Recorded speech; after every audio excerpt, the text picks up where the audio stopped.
Ici, on parle essentiellement d'entreprises de qualité. Alors, la rectification des objectifs de cours a commencé sur Tesla. Vous avez vu la dernière fois qu'ils ont annoncé la réduction des prix des véhicules ici.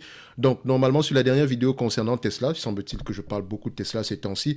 Alors, le prix des voitures était censé, le prix des véhicules était censé diminuer. Ok, donc on avait parlé ici que ça pourrait avoir un effet sur les marges bénéficiaires ici de la compagnie. D'accord, donc après ça, voilà, on s'est dit on pourrait être aux alentours de 100 euros par là, sans prendre en considération la croissance. Donc, le tout ici, c'est de se dire quelles sont les marges que Tesla pourrait avoir. Donc, vu qu'on n'a pas d'informations par rapport à par rapport à, enfin, pas qu'on n'a pas d'informations, on n'a pas de réponse encore précise par rapport à cela, parce que Tesla reste une nouvelle entreprise ici. Donc, sa politique ici en termes de pricing pourrait notamment toujours lui permettre de garder un certain niveau de marge si les volumes suivent. Parce que le niveau les usines également, si elles sont efficientes, elles pourraient avoir une certaine rentabilité. Il faut également voir que Tesla essaie de s'intégrer un tout petit peu verticalement, et il y a certains segments de son activité, enfin, Tesla n'a pas certains intermédiaires par rapport aux compagnies comme Toyota qui vendent ici leurs produits, qui doivent vendre leurs voitures ici à des concessionnaires agréés, etc. Alors que Tesla est son propre concessionnaire, plus les services adjacents ici. Bref, évaluer Tesla, ce n'est pas aussi facile que ça. D'accord? Donc ici, on prend des hypothèses. D'accord? Mais on ne va pas se dire qu'on sera déjà du 20-30%. Donc, je vais lire l'article ici, on va le commenter. Donc, comme je l'ai dit, les bureaux d'analyse ou bien les analystes ici, quand ils baissent ou bien quand ils donnent un objectif de cours, il faut qu'ils donnent la raison. D'accord? Et sur l'objectif de cours, ce qui serait également mieux, c'est de donner à peu près le calcul qui a été effectué pour avoir à peu près le résultat donné. Bon, ici, je vous montre généralement ce que moi je fais pour avoir le résultat ici, sans prétention. Je ne dis pas que c'est la meilleure méthode, mais ça vous permet d'appréhender la valeur de la compagnie rapidement. OK? Pour les analystes, me dire que le prix c'est 100 dollars, techniquement, c'est bien, mais 100 dollars par rapport à quoi? Quels sont les éléments que tu as pris en considération ici? Bref, on lit ceci. Tesla est de nouveau au centre de l'attention des analystes. Plusieurs courtiers ont donné leur avis sur le géant des véhicules électriques et sur les réductions de prix récemment annoncées pour certains analystes, ces actions indiquent que Tesla connaît un affaiblissement de la demande. Donc ils disent que le fait qu'on réduise ici le prix, c'est un aveu ici que la demande ne suit pas. D'accord? Donc, pour booster la demande, on réduit ce prix-là. Or, Elon Musk, lui, il a mentionné que le prix était exagérément élevé et donc il voulait retourner ici à l'ADN de base ici de Tesla qui était de vendre ici des voitures électriques de qualité à bon prix. Donc, Jefferies abaisse l'objectif de l'action Tesla. Les analystes de Jefferies, qui sont des partisans de longue date de Tesla, ont réitéré leur note d'achat sur le fabricant de véhicules électriques, mais ont abaissé leur objectif de prix de près de 50%. Vous vous rendez compte? Baisser l'objectif de prix de 50%. Donc ces gens-ci achetaient du Tesla à 360 dollars l'action. Et aujourd'hui, ils vous disent que oh non, ça sera 180. Nous, depuis le début, on est à 100 dollars. D'accord? Bon, qu'on prend également en considération, sans prendre en considération la croissance avec le split, ajusté au split bien sûr, parce qu'entre-temps, si vous regardez les premières vidéos de Tesla, vous allez voir 300, mais posez-vous la question si c'est avec split ou pas. Ok? Donc, le 180 dollars ici, l'action, c'est la nouvelle, c'est la cible présentement, d'accord, après 50% de décote. Ça n'a pas de sens. Comment est-ce que vous arrivez à cette conclusion-là? Donc, ce qui me permet de dire ici que cette personne-ci avait des attentes très élevées. Et là, on va parler ici des entreprises de croissance. Les amis, si vous voulez acheter une entreprise de croissance, comme je vous l'ai toujours dit, ne prenez pas en considération la croissance. Parce qu'il y a une chose qui est certaine, cette croissance va tendre à ralentir. Donc, s'il y a un petit ralentissement de la croissance, donc admettons une entreprise qui a l'habitude d'avoir une croissance de 50%, le jour où elle a uniquement une croissance, disons, de 30%, c'est fini. Les actions vont chuter au moins de 20 à 30% en une journée. Tout simplement parce qu'on va se dire que bon, quand ça commence à 30% comme ça, demain on aura 20%. Donc ici, ces gens sont soit extrêmement optimistes, soit extrêmement pessimistes. Ils ne sont jamais au juste milieu. Donc il faut faire attention ici. Votre rôle en tant qu'investisseur, c'est d'essayer de rester équilibré. Donc vous prenez le pour, vous prenez le contre et vous sous-pesez. D'accord? Ici, par exemple, quand tout le monde est pessimiste sur Tesla, sur Intel, on peut se dire ici qu'avec l'avènement ici du CHIPS Act, il y a quelque chose, Intel pourrait être favorisé au détriment des entreprises étrangères. Faites attention. Or, on en a parlé ici dernièrement. Ça peut être ici quelque chose qui pourrait soutenir un investissement dans Intel. Et quand on parle de retard technologique, ils ne sont pas si en retard que ça. Ils sont juste sur des mauvais segments d'activité. Donc, Comparé par exemple à Intel qui bénéficie énormément des GPU aujourd'hui. Intel n'a presque pas de GPU. Son segment GPU est, voilà, il est embryonnaire, je dirais. D'accord? C'est tout nouveau. Et encore, est-ce qu'ils sont aussi compétitifs que le segment GPU de Nvidia ou bien d'Intel? Point d'interrogation. D'NVIDIA ou bien de AMD, point d'interrogation. Donc, $180 par action après avoir réduit les estimations du chiffre d'affaires et du bénéfice par action pour 2023. Les analystes estiment que Tesla livrera 1,7 million de véhicules en 2023 tout en réduisant ses marges de base à environ 24%. Les estimations du chiffre d'affaires pour 2023 ont été réduites de 21% à peu près 99,4 milliards de dollars. Et le bénéfice par action a été ramené à 3,61 dollars, soit 17% de moins que le consensus. Donc, 17% de moins que le consensus. Admettons même que le consensus était aux alentours de 4 dollars par action. Ces gens-ci, vous demandez d'acheter du Tesla, enfin, avec pour les alentours de 360 dollars l'action. Donc, c'est-à-dire à 90 fois les bénéfices, à 90 fois les bénéfices estimés pour 2023. Parce que ça m'étonnerait qu'en 2022, qui n'ait pas pris en considération la croissance de 2023. Il faut faire attention ici. Donc, je pense que ces gens-là étaient trop optimistes. Et c'est ça, vraiment, le piège avec ces estimations en termes de prix-là. Donc, moi, je vous l'ai dit ici, tout ce que ça me dit, c'est qu'on est optimiste ou on est pessimiste. Le prix ne m'intéresse pas parce que je peux calculer la valeur d'une compagnie. J'ai la prétention de pouvoir le faire au moins. Parce que de toutes les façons, je sais que c'est quelque chose de quantitatif, mais ça dépend énormément du qualitatif. D'accord? Il ne suffit juste pas de manipuler les chiffres parce qu'on peut faire dire aux chiffres tout et n'importe quoi. Donc, il faut faire attention ici. D'accord? Donc, notre conviction que Tesla mène l'industrie vers un meilleur modèle économique est intacte. Bien que la trajectoire soit plus irrégulière, bien que la trajectoire soit plus irrégulière que nous le souhaiterions. La révision des bénéfices est douloureuse, mais l'offre efficace des ressources, ont-ils déclaré dans une note aux clients. Les analystes ont également réagi positivement à la nomination de Tom Zhu, un initié au poste numéro 2 de la société derrière le PDG Elon Musk. Bernstein voit un énorme problème au niveau de la demande. De même, les analystes de Bernstein ont réduit les estimations du bénéfice par action pour les exercices 2023 à 3,80 dollars contre 4,96 précédemment, soit nettement moins que le consensus à 4,99. Les analystes soutiennent que les réductions de prix récemment annoncées indiquent que Tesla a un problème de demande et ont un impact énorme sur les économies de Tesla. Donc, notamment, les réductions de prix en Chine ne semblent pas avoir créé une hausse significative de la demande. Notre analyse de sensibilité indique que le bénéfice par action de l'exercice 2023 se situe dans une fourchette de 3,2 à 4,5 dollars, ont-ils déclaré dans la note. Donc, voilà, comment on dit ça? La Chine étant un gros marché, si on réduit le prix techniquement, ça devrait booster la demande en Chine. Mais eux, ils disent qu'après leur vérification, ce n'est peut-être pas le cas. Mais attention, c'est encore nouveau. On ne va pas le juger sur une période ici de 3 mois, surtout que la Chine ici sort d'un confinement. Et ce n'est peut-être pas terminé. Il pourrait retourner même dans un autre confinement parce que le niveau de contamination augmente en flèche présentement. Donc, il faut faire attention ici. D'accord? Ça peut également avoir eu un impact sur les ventes de véhicules ici pour Tesla. Donc, les analystes affirment également que le principal défi de Tesla est de proposer davantage de modèles de véhicules électriques à moindre coût. Et il faut faire attention sur le terme moindre coût. Parce que les entreprises chinoises proposent des véhicules électriques à des prix défiant toute concurrence.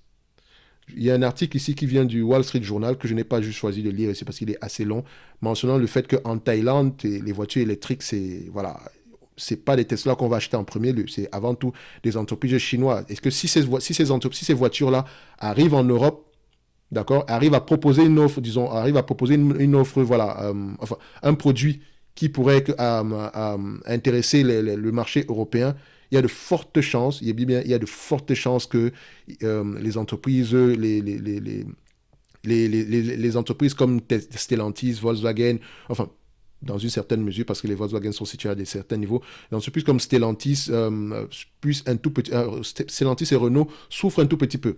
Mais bon, vous savez généralement que quand les Chinois arrivent en Europe, on va généralement dire « Oh oui, c'est chinois, c'est pas de qualité, etc. » Mais bref, ils ont également une tactique qui voudrait qu'on achète une marque européenne et qu'on traduit jusqu'à un modèle qui est vendu en Chine sur une voiture, une marque européenne. Par exemple, s'ils achètent la marque Alfa Romeo, c'est un exemple, hein, je n'ai pas dit qu'une Chinoise a acheté Alfa Romeo. Si j'achète ici la marque Alfa Romeo, donc Le même modèle qu'on vend en Chine sur peut-être la marque Geely, on va vendre la même voiture en France sur la marque Alfa Romeo. C'est le même modèle, sauf qu'en France, c'est Alfa Romeo. D'accord? C'est un peu comme ce que Lexus fait avec ce que Toyota fait avec Lexus en Amérique du Nord. Parce qu'en Afrique, par exemple, en Toyota, ils ont un 4x4, parce qu'on aime bien les 4x4 chez nous. Ils ont un 4x4 qu'on appelle le VX. Le VX, c'est quoi? C'est un truc qui va à 150 000 euros par là, en moyenne, et c'est un truc qui se vend comme des petits pains en Afrique. D'accord? C'est un peu comme un signe de réussite, avoir un VX. D'accord? So, cette voiture-là, la même voiture en Amérique du Nord c'est une Lexus. Vous ne la verrez pas sous le nom de Toyota VX. Et si vous rencontrez une Toyota VX, c'est très certainement quelqu'un qui l'a importé. D'accord? Donc c'est très rare d'en retrouver ici. So, on continue. Donc, à moindre coût, nous ne nous attendons pas à ce qu'une nouvelle offre à faible coût soit expédiée en volume avant 2025, date à laquelle Tesla devra faire face à une concurrence encore plus forte en matière de véhicules électriques. Donc, la concurrence également ne dort pas. Dans l'ensemble, les analystes restent déchirés par l'action de Tesla. Ils classent le géant des voitures électriques dans la catégorie sous-performance, malgré leur objectif de cours à 150 $ par action, qui implique une hausse de 23% par rapport au niveau actuel. D'une part, l'action se négocie maintenant à un niveau proche de notre DCF 2050 à 120 $ par action. Le sentiment des investisseurs est faible et une période allant jusqu'en 2050. C'est le problème que j'ai souvent avec le DCF. Il suffit juste qu'un tout petit élément soit faux, par exemple le taux d'actualisation ou des choses comme ça, et vous allez vous retrouver en crédit soit très pessimiste, soit très optimiste. Tant mieux si vous êtes très pessimiste et que voilà, vous achetez l'entreprise à un prix inférieur à votre estimation extrêmement pessimiste. Mais tant pis si vous pensez faire une estimation pessimiste alors qu'elle est très optimiste. Et vous allez uniquement découvrir cela à long terme. Donc faites attention, ne prenez pas en considération. La croissance reste une information, d'accord? Se dire que ok, j'achète l'entreprise ici. Si tout s'arrête, et qu'elle garde le même revenu, les mêmes marges, voilà ce que je pourrais avoir. Si croissance il y a, ça ne sera que du bonus. C'est comme ça qu'il faut réfléchir. C'est plus facile comme ça, au moins vous n'êtes pas surpris par ce genre de choses-là. Au début également, je prenais jamais en considération la croissance. J'avais tendance à être très, très optimiste, surtout quand je voyais une entreprise avec une croissance de 20%. Je me disais que oui, si on prend 20% en moyenne sur les 5 prochaines années, voilà ce qu'on pourrait avoir, à toutes choses étant égales par ailleurs. Oui, sauf que le futur est très incertain. La seule certitude qu'on a ici aujourd'hui, je dis, mais la seule certitude qu'on a ici aujourd'hui, ce sont les chiffres que l'entreprise peut nous présenter en date d'aujourd'hui. Les modifications, les variations dans le futur, on ne les connaît pas. Et les variations peuvent provenir de plusieurs choses, de plusieurs éléments. C'est pour ça qu'on privilégie avant tout les compagnies qualitatives, tout simplement parce qu'elles ont la capacité de pouvoir maintenir leur marge et leurs revenus à un certain niveau. C'est pas pour rien qu'on les cherche. D'accord? C'est pour une raison de stabilité. D'accord? Je ne pourrais peut-être pas aller investir sur NIO présentement. Je ne sais pas à quoi ça va ressembler demain. Mais il y a de grandes chances que je puisse aller investir sur Toyota. D'accord? Parce que j'ai une idée à peu près, en me basant sur ce qui s'est passé précédemment, de ça à quoi ça pourrait ressembler dans le futur. Mais Toyota n'est pas également à l'abri d'une compétition accrue. D'où, d'accord, le besoin d'avoir une certaine marge de sécurité. D'accord? On continue. Cela dit, il n'est pas clair si les chiffres du consensus seront suffisamment révisés et si Tesla pourrait... Vous avez compris? Si ce n'est pas trop élevé. Parce qu'eux-mêmes, ils ne savent pas. Donc, je vous ai dit, les amis, si vous-même, vous ne savez pas, prenez ceci, dites juste que Tesla, voilà, si on garde les marges à peu près de Toyota, d'accord, admettons qu'ils ont la capacité d'être aussi bien gérés que Toyota, parce que Toyota est très bien géré. Je ne prends pas les marges ici de Mercedes ou bien de Volkswagen ou bien de Porsche parce que ils sont ou bien de Ferrari, ils font pas la même chose hein, de la même façon. Ok, ils sont situés sur des niveaux de prix différents. Donc, il faut l'analyser ici en prenant en considération toutes les hypothèses concernant les variations, les marges. Donc, moi, je l'ai déjà pris ici. En moyenne, je dirais, le prix idéal, franchement, le meilleur prix possible, c'est aux alentours de 50. À 100 $, je ne surpaye pas. Si je me trompe par rapport aux marges, il y a de grandes chances que je me rattrape par rapport à la croissance du revenu. D'accord? Mais si je me trompe, d'accord, sur les marges, si je me trompe ici sur les marges et que j'estime que l'entreprise ici vaut peut-être 300 $ en date d'aujourd'hui et que je l'achète massivement, ça pourrait être dangereux. Et je pourrais également me tromper de toutes les façons, mais il faut faire attention. Avec des pincettes, ça reste ici une compagnie cyclique. OK? Donc, Goldman, lui réduit ses estimations de bénéfices par action en raison de la baisse des PSA. Donc PSA ici, c'est le prix de vente moyen. Donc Goldman, Goldman Sachs, les analystes ont également revu à la baisse les estimations du bénéfice par action pour les exercices 2023 en invoquant la réduction des prix de vente moyens. Alors qu'ils s'attendaient à ce que Tesla réduise ses prix, ils ont été surpris par l'ampleur de ces réductions. Le bénéfice par action pour les exercices 2023 est désormais à 3,50 $. Donc chacun donne 3,50 $, 3,80 $, 3,70 $. Qu'est-ce que je dois regarder? Oui, c'est important de regarder ce qu'on va faire en 2023, mais posez-vous également la question si cette entreprise ne pourrait pas aller au-delà de 3,50 $, admettons sur un laps de temps de 5 ans. C'est tout à fait possible. Donc, ça vous permet déjà de regarder ici, de voir ici à long terme. OK? Tout en sachant qu'il y a quand même un risque que ces marges-là continuent à diminuer. Donc, faites attention également de ce côté-là. Y compris la rémunération à base d'action. Donc, quand on parle ici de rémunération à base d'action, faites attention. Et on met ici, y compris la rémunération à base d'action. Donc, on dit ici que le stock-based compensation est compris dans ce 3,50 $. Faites attention. Parce que la compensation en action ici est une charge. Certes, une charge non financière, mais en fait, c'est une dilution du capital. Vous allez le voir ici, généralement. Vous allez voir, les entreprises technologiques sont très, très fortes, notamment avec ce genre d'éléments-ci. Vous allez voir ici une entreprise comme PANW, Palo Alto Network. Je pense que Palo Alto Network a certes des free cash flow, si je ne me trompe pas, mais ces free cash flow-là, vous allez voir que le stock-based compensation est très, très élevé. Donc, la majorité de ces free cash flow-là provient ici du paiement ici, voilà, en action, voilà, aux employés, d'accord? Donc, on économise du cash, certes, mais on dilue les actionnaires en émettant de nouvelles actions pour les employés uniquement, d'accord?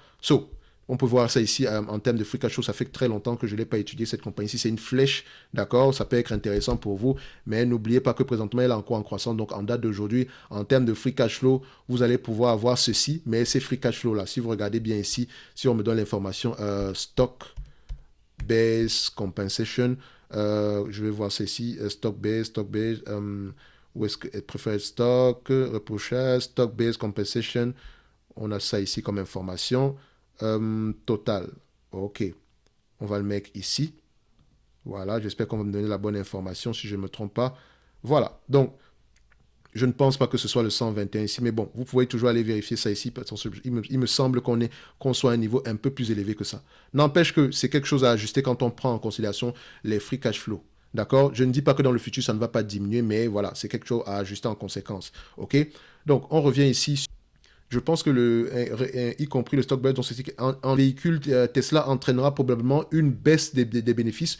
Nous attendons à ce que cela contribue à stimuler des volumes plus importants, toutes choses étant égales par ailleurs. Nous considérons que, quand on dit toutes choses étant égales par ailleurs, c'est-à-dire que le revenu reste stable et les marges à peu près restent stables. Okay? C'est un terme, pour ceux qui ont fait des études de sciences économiques, vous savez qu'on a toujours utilisé ce terme-là, toutes choses étant égales par ailleurs. Donc, nous considérons que cela est important pour le modèle verticalement intégré de Tesla, d'autant plus que ces nouvelles usines offrent, d'autant plus que pas c'est, donc ce qui lui appartient, ces nouvelles usines offrent probablement des économies unitaires attrayantes à l'échelle. Donc, c'est-à-dire qu'en termes d'économie d'échelle. Donc, quand elle va atteindre ici sa vitesse de croisière, on déclarait les analystes dans une note aux clients. Mais il faut également vous dire qu'il y a des problèmes dans certaines usines. Donc, parce que quand une usine commence à produire, notamment à Berlin, ce n'est pas aussi efficient que ça. Donc, on essaie ici d'arranger ici et là. Ce qui ne marche pas, s'ajuster en conséquence. OK? Donc, mais à long terme, c'est quelque chose qui pourrait être très, très efficient. Mais les concurrents ne dorment pas également. L'action Tesla est en hausse environ de 1,5% ici après ouverture mardi, après avoir clôturé à $122, le vendredi. Donc, que ce soit à $122, $101, ici, ce qui m'intéresse, c'est de savoir. Au prix actuel, est-ce que Tesla est intéressant ou pas? Vous savez déjà que ça dépend des marges. Ça dépend vraiment des marges. Donc, si vous êtes optimiste ici, moi, je vous dirais ceci, n'allez pas trop avec une grosse partie de votre portefeuille. Voilà, Tesla, je pense que même si c'est la meilleure, même si vous considérez que c'est la meilleure partie au monde, la meilleure entreprise au monde, et que voilà, le robot taxi, vous adorez Elon Musk, vous êtes un fan de Cathy Wood, etc., et vous pensez que Tesla va prendre tout le marché, voilà, gardez cette entreprise-là à un pourcentage raisonnable de votre portefeuille. Et si Tesla nous présente un prix à $50 l'action, peut-être qu'on pourra vendre la maison. Bon, peut-être. Même dans la réalité, je ne pense pas. Mais dans tous les cas de figure, on reste prudent. Le prix n'est pas mauvais, mais vous savez ce que ça implique. C'est bien mieux que le 300 et quelques dollars qu'on avait il y a quelques mois ici. Donc, comme quoi, la patience finit toujours par payer. D'accord? Aujourd'hui, on ne va pas dire que c'est surévalué. Ça va. Mais on peut faire mieux. Vous savez qu'on est toujours très cheap, donc on attend mieux que ça. Et il n'est pas exclu qu'on ait mieux que ça. OK? Donc on va se donner rendez-vous sur la prochaine vidéo. Comme toujours ici, le lien vers la newsletter gratuite est dans la description de la vidéo. Un like, un abonnement, ça fait toujours plaisir. Et on se donne rendez-vous sur la prochaine vidéo. Donc les prochains résultats financiers de Tesla seront publiés ici le 25 du mois de janvier 2023. Et on les attend avec impatience. Et vous savez qu'ici, on va essayer de les décortiquer quand ils vont sortir. Merci.